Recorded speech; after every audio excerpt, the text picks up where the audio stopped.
제14장. 그때 분봉왕 헤롯이 예수의 소문을 듣고 그 신하들에게 이르되, 이는 세례 요한이라. 그가 죽은 자 가운데서 살아났으니 그러므로 이런 능력이 그 속에서 역사하는도다. 전에 헤롯이 그 동생 빌립의 아내 헤로디아 일로 요한을 잡아 결박하여 옥에 가두었으니, 이는 요한이 헤롯에게 말하되 당신이 그 여자를 차지한 것이 옳지 않다 하였습니다. 헤롯이 요한을 죽이려 하되 무리가 그를 선지자로 여김으로 그들을 두려워하더니, 마침 헤롯의 생일이 되어 헤로디아의 딸이 연석 가운데서 춤을 추어 헤롯을 기쁘게 하니, 헤롯이 맹세로 그에게 무엇이든지 달라는 대로 주겠다고 약속하거늘 그가 제 어머니의 시킴을 듣고 세례 요한의 머리를 소반에 얹어 여기서 내게 주소서. 왕이 근심하나 자기가 맹세한 것과 그 함께 앉은 사람들 때문에 주라 명하고 사람을 보내어 옥에서 요한의 목을 베어 그 머리를 소반에 얹어서 그 소녀에게 주니 그가 자기 어머니에게로 가져가니라. 요한의 제자들이 와서 시체를 가져다가 장사하고 가서 예수께 아뢰니라.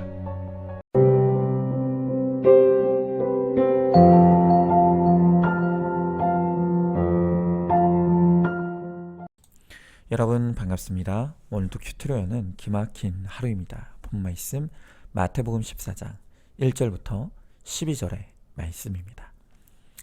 오늘 본문에 등장하는 헤롯은 하나님 없이 살아가는 이 세상 사람들의 상징적인 존재입니다.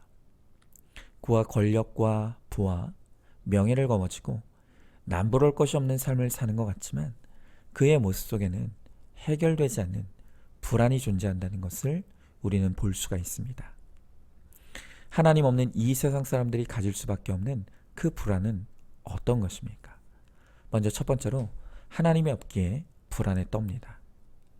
자, 오늘 1절의 말씀에 헤롯에게 예수의 소문이 들렸다고 합니다. 자, 그런데 예수의 소문을 들은 헤롯은 세례 요한이 살아났다며 두려워하기 시작합니다.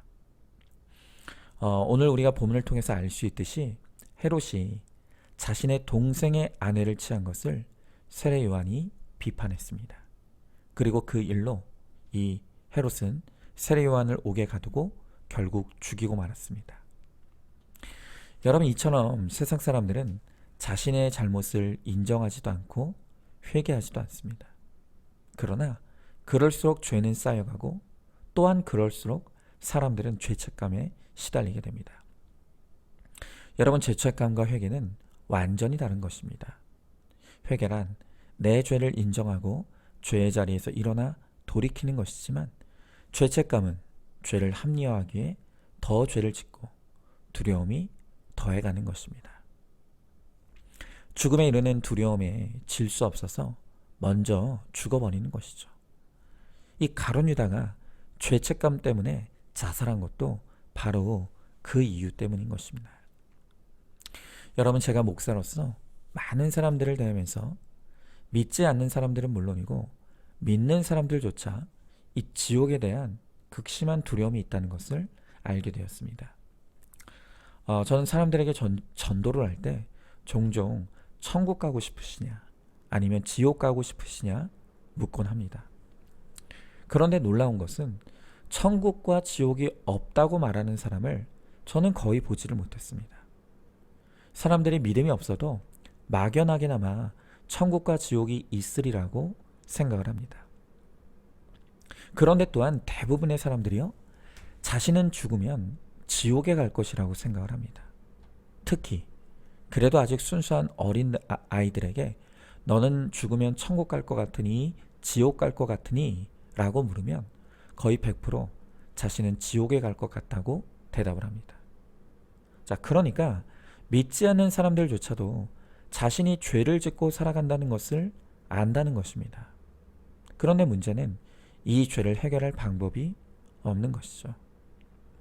그렇기 때문에 그저 죄책감 속에 내가 죽으면 지옥에 갈 것이라는 이 막연한 두려움을 안고 살아가는 것입니다. 여러분, 바로 그렇기 때문에 인간이 가질 수 있는 최고의 감정이 회개라고 하는 것입니다. 나의 죄를 인정하고 그 길에서 돌아서면 자유와 기쁨이 있습니다. 심지어 회개로 인해 주어지는 완전한 하나님의 용서는 죽음의 두려움조차도 뛰어넘는 능력이 되는 것입니다. 그러니 우리는 이 세상 사람들을 불쌍히 여겨야 합니다. 그들은 평생 죄책감에 시달리기 때문인 것이죠. 그래서 두려워하는 대신 우리는 세상 사람들을 불쌍히 여겨야 합니다. 그리고 그들이 듣던 듣지 않던 우리는 내 죄를 회개하고 예수님을 구원자로 영접하면 내 죄가 용서받고 천국에 갈 수 있다는 이 복음을 전해야 합니다. 그리고 오늘 예수님 때문에 누리는 나의 평안을 세상에 보여줄 수 있어야 합니다. 그래서 그들을 두려움에서 해방시켜주는 것, 바로 그것이 우리의 사명입니다. 자, 한번 질문해 봅니다. 내가 죽으면 천국과 지옥 중 어디로 갈 것 같습니까? 내 죄를 회개하고 예수님을 구원자로 영접하면 죄사함과 구원을 받게 된다는 것을 확신합니까? 예수님 안에서 내가 누리는 확신과 평안을 세상 사람들과 나누시기 바랍니다. 자, 두 번째로 하나님이 없기에 사람을 두려워하며 불안해합니다. 자, 헤롯은 당시 유대 지역의 최고의 통치자였습니다. 그런데도 불구하고 그는 사람의 눈치를 끊임없이 보며 사람을 두려워하는 것을 봅니다. 자, 오늘 5절에 보면 처음에 헤롯은 세례 요한을 선지자로 여기는 무리들을 두려워하였습니다. 그래서 그를 죽이지 못했습니다. 그런데 이번에 9절을 보면 그가 헤로디아의 딸과 맺은 약속, 그리고 그것을 지켜본 사람들을 두려워해서 세례 요한을 죽였다고 합니다. 여러분, 이렇게 헤롯은 늘 사람의 시선과 평가에 집착하고 그것을 두려워하는 사람이었습니다. 그러나 헤롯의 이런 태도는 세례 요한과는 정반대입니다. 세례 요한은 사람을 두려워하지 않았습니다. 그 대신 오직 하나님만 두려워했습니다. 그래서 막강한 권력을 가진 헤롯이라 할지라도 그가 동생의 아내를 취하는 악과 죄를 범하자 담대하게 꾸짖은 것입니다. 여러분, 사람을 두려워하는 사람은 결코 하나님을 온전히 믿고 따를 수가 없습니다. 왜냐하면 이 세상은 마귀의 자녀들로 가득하기 때문입니다. 그런 세상 속에서 믿음을 지키고 거룩을 쫓는 것은 결코 환영받을 수가 없는 것입니다. 또한 우리가 거룩한 삶을 살고자 하면 사람들이 박수 쳐주고 응원하는 것이 아니라 오히려 비난하고 손가락질하고 조롱하는 것입니다. 여러분, 저도 지난날 제가 진짜 두려워했던 것이 하나님이 아니라 사람이었던 것이 인정이 됩니다. 그래서 늘 사람의 눈치를 보면서 성도들이 들어야 될 복음에 대해서는 입을 닫고 그 대신 사람들이 듣고 싶어하는 위로와 격려, 성공과 성취, 복과 형통에 관한 말씀만을 외쳤습니다. 사람이 두려우니 도저히 복음을 전할 용기가 나지 않았던 것입니다. 여러분, 김양재 목사님께서 평신도 시절에 무려 16년간 재수생 큐티 모임을 인도하셨다고 하셨죠. 그런데 이렇게 재수생 모임을 인도하다 보니까 쉽게 대학에 합격한 아이들은 믿음과 멀어지고 또 대학에 떨어진 아이들이 말씀을 더욱 사모하는 걸 보게 되었다는 것입니다.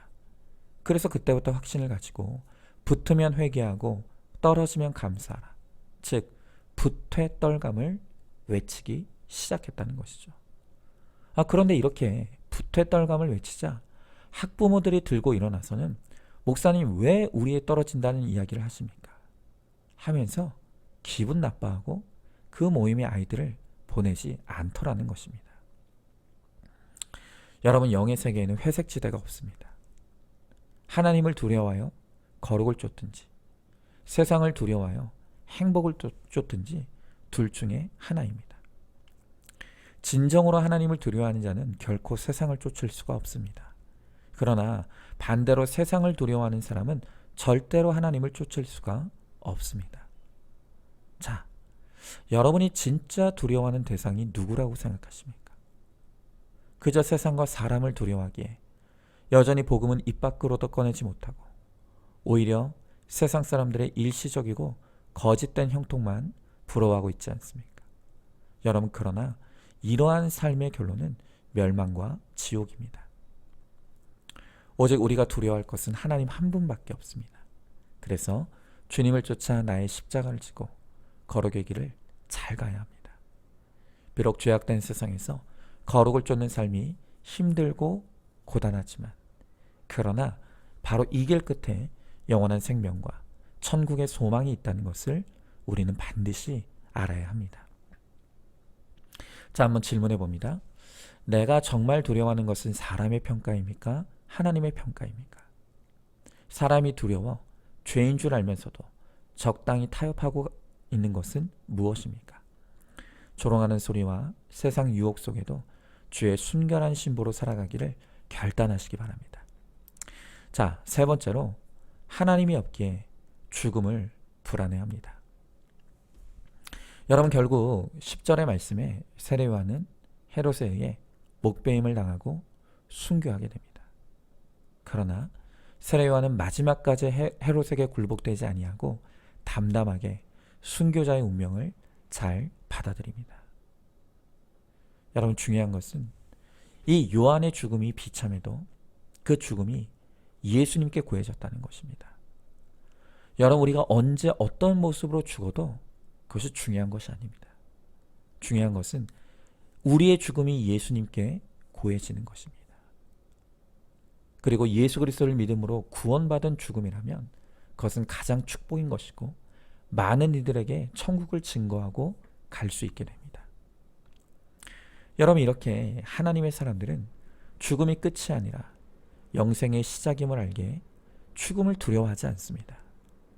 우리는 있으면 먹고 없으면 금식하고 죽으면 천국 가는 것이 성도의 삶입니다. 서울 마포구에 양화진이라고 하는 외국인 선교사 묘지가 모여있는 그런 순교지가 있습니다. 저도 한 3번 정도 그곳을 방문했었는데요. 그곳에 묻힌 선교사님들은 당시 이름도 존재도 몰랐던 조선 땅의 구원을 위해 왔다가 풍토병에 걸리고 콜레라로 죽고 돌에 맞아 비참하게 죽은 바로 그러한 선교사들의 무덤이 모인 곳입니다. 여러분, 그러나 그 선교사님들의 비석에 새겨진 문구들은 하나같이 우리의 마음을 숙연하게 합니다. 24세 한국으로 와 처녀로 죽은 루비 캔드릭 선교사의 무덤에는 만일 나에게 1000개의 생명이 있다 할지라도 나는 그 모든 것을 조선 땅에 주기를 원한다 라고 새겨져 있습니다. 또한 헐버트 선교사의 묘비에는 나는 웨스트민스터 사원보다 한국 땅에 묻히기를 원하노라 라고 새겨져 있습니다. 자, 여러분, 도대체 이분들의 이 죽음 앞에서의 담대함은 어디로부터 비롯된 것입니까? 그것이 바로 하나님에 대한 확신이고 구원에 대한 확신입니다. 믿음은 죽음의 두려움을 뛰어넘게 하는 능력이 되는 것입니다. 여러분, 바로 이런 이유로 하나님이 없는 사람에게 죽음은 공포이고 두려움일 수밖에 없습니다. 하나님도 없고 구원도 없는 사람들에게 죽음은 인생의 종말이고 세상의 끝이고 지옥의 통로이기 때문입니다. 그러니 어떻게 하나님 없는 이 세상 사람들이 죽음을 두려워하지 않을 수가 있겠습니까? 여러분, 죽음은 누구에게나 공평하게 찾아옵니다. 그렇다면 여러분은 어떻게 죽음을 준비하시겠습니까? 오늘 주님이 나를 부르시더라도 내 죽음은 나의 삶으로 기억될 것입니다. 여러분은 어떻게 기억되기를 원하십니까? 예수님이 우리를 오래 하시면 아멘 주 예수여 오시옵소서 하며 기쁘게 가야 하는데 나는 절대 죽을 수 없어 하며 발악하는 사람들이 얼마나 많은지 모릅니다. 그런데 우리는 죽음의 순간에 예수님을 붙잡을 수 있다는 것이 얼마나 감사합니까? 우리는 하나님의 영광을 나타내는 우리의 삶과 죽음이 되어야 합니다. 그 은혜를 알고 믿고 누리는 자는 죽음을 두려워하지 않습니다.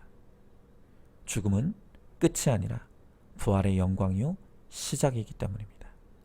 바라기는 우리가 이 부활의 믿음과 확신으로 우리의 죽음조차도 복음이 되어서 많은 사람들에게 복된 죽음을 보여줄 수 있는 그런 인생이 되는 저와 여러분 우리 모두가 될 수 있기를 주님의 이름으로 축원합니다. 자, 한번 질문해 봅니다. 장례식 또 묘지를 준비하는 것이 죽음을 준비하는 것이라 착각하고 있지는 않습니까? 주 안에서 죽음을 맞이하는 것이 가장 행복한 순간임을 믿고 있습니까? 나의 죽음이 믿지 않는 가족들에게 복음이 되도록 평소에 나의 믿음을 잘 준비하고 있습니까? 자, 오늘도 2월 10일 보석 상자입니다. 예수님이 하나님과 동등하시면서 하나님의 뜻을 이루기 위해 복종하셨고 그 순종으로 모든 인류가 하나님께 나아가는 길을 열어주셨습니다. 마찬가지로 아내의 복종의 언어는 남편이 그리스도에게로 나아가는 길을 열어줍니다. 왜냐하면 아내의 머리됨이 남편이고 남편의 머리됨이 그리스도이기 때문입니다. 아멘. 우리 함께 기도하겠습니다. 하나님, 오늘도 주님은 말씀을 통해 하나님 없는 이 세상 사람들이 품을 수밖에 없는 불안과 두려움이 있음을 우리들에게 알려주십니다. 헤롯은 이 땅에서 잘 먹고 잘 살며 많은 부와 명예를 누렸지만 그러나 그의 안에는 하나님이 없기에 해결되지 아니하는 불안이 있었습니다. 그는 죄책감 때문에 불안했고 또 그는 사람의 시선과 평가 때문에 불안했고 또한 그는 그가 맞이하게 될 죽음을 불안해하며 떨었습니다. 하나님, 그러나 비록 헤롯의 손에 의해 죽은 세례 요한은 오히려 하나님이 계시기에 그는 죽음을 담대히 받아들이고 불안해하지 아니하고 두려워하지 아니하고 마지막까지 사명을 감당하다가 주님 앞에 부름받는 모습을 봅니다. 주님, 우리도 이 세례 요한과 같이 예수 그리스도를 영접한 하나님의 자녀로서 불안해하지 아니하고 두려워하지 아니하고 담대히 오늘 이 땅 가운데 나의 십자가를 지고 거룩을 쫓는 하나님 제자의 삶을 살아갈 수 있게 하여 주시옵소서. 그리함으로 말미암아 나의 삶도 나의 죽음도 믿지 않는 자들에게 복음의 증인이 될 수 있도록 하나님 우리를 사용하여 주시옵소서. 또한 오늘도 하나님이 없기에 두려워 떨고 있는 내 가족과 식구들 그리고 지체들에게 예수님 때문에 누리는 평안을 이 세상 가운데 나타내며 주님을 증거하는 우리 모두가 되게 하여 주시옵소서. 믿사오며 사랑이 많으신 우리 예수님 이름 받들어 기도드리옵나이다. 아멘. 오늘도 큐티로 기막힌 하루를 살아내는 하늘가족 공동체 우리 모든 성도님 되시기를 주님의 이름으로 축복합니다.